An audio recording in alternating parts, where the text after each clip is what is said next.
Okay, it is now approaching the 1 year anniversary of my dad getting hit or ran over and his incident. And we are all telling our parts of the story, so I'm going to tell mine and just kind of what happened during that moment when I found out, I guess. So, yeah. So, it all started when I was I was just chilling in the living room watching TV, and then I had gone to the bathroom because I was going to start my shower, and then Connor came in the door, and he wasn't really yelling at me, but he was just kind of like hesitating, saying like, Chloe, are you dressed? And he just kept asking me, are you dressed? What are you doing? Are you dressed? Sorry. And I was like, no, I'm about to get in the shower. What do you need? And he said, you need to get out of the shower and get dressed right now. And I said, okay, what's going on? And I kept saying that over and over again. And then I was getting dressed, and he was still asking me, I was still asking him what the deal was and why he was so hesitant. And I went to the living room and I sat down and I was just crying because I didn't know what was going on. And then my mom walked in and she had to go get some stuff she was heading to the hospital, so she came home to get a couple things and then left, and I could tell that she was upset. So then at that point, I was like, okay, Connor, please tell me what's going on. And I was almost angry at him at the point since he didn't tell me what was going on. And then he eventually told me that my dad had gotten ran over or hit. And so I was just bawling at this point. And I was so scared, and I was asking him all these questions is he okay? What's going on? What's happening right now? And all this stuff. And he said, we don't know. Mom is heading to the hospital, and she's going to go there just to check on him. And so then we had, Connor came home from football, and so he had one of his friends' dad pick him up with his friend. And so they both were outside with Connor.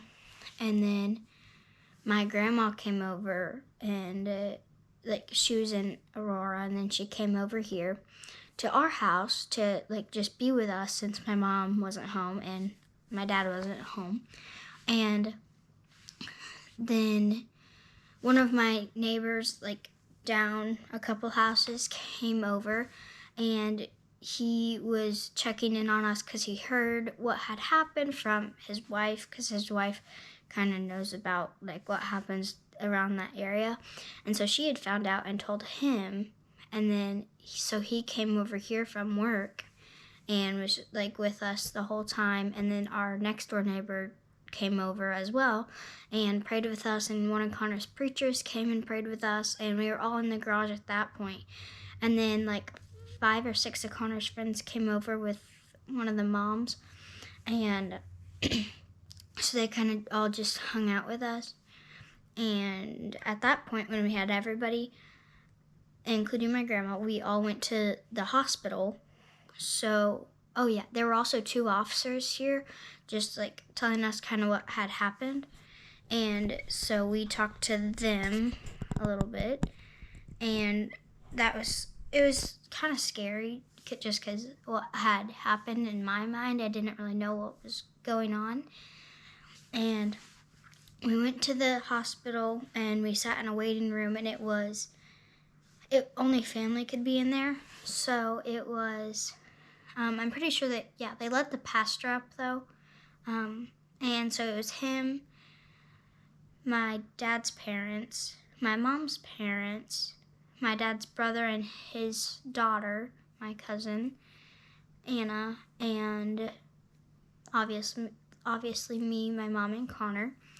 And we were all sitting up there, and at one point we were able to go see him, but I was afraid he would be like completely different from him being hit, and so I didn't want to go see him, and so Connor and my mom went to go see him, and that was really hard, and I was so nervous, and it was just really hard. I mean, we had a lot of support though at that time, and so that was better, but it was still like hard just processing everything right in that moment. One, because of my age, and two, just it happened right then, and so I was like so confused because I didn't see what happened. And then the pastor had been praying with us, and we were all just kind of talking. We got someone to bring us lunch, and then my mom showed me a photo of my dad, because she took a photo showing me that he wasn't, like, nothing looked different or anything, and I still didn't want to see him. I guess I was just scared from what had happened, and I didn't want to see him. So, and he understood that. He wanted me to come when I wanted to. And so I think it was like 3 or 4 days after that, he was still at Mercy, and I was able to go see him because I had wanted to really bad. And I think it was nice to see him because I just hadn't seen him in a while. And it was really hard just like knowing that he had gotten hurt, because I love him a lot and stuff. And even the day before, we had gone out on a date because my mom and Connor were gone. So it was just me and him, and we got ice cream, we got lunch together, we went shopping, and it was just so much fun, just me and him. And then the day after, it just happens. And I don't know why, but it was just weird and hard. But then we got a lot of support from a lot of people, and that we have so much help. And I'm just thankful for everybody that has helped us through this, and just for all the prayers and stuff. So we really appreciate you guys, and yeah, that's my story. Thank you. Bye.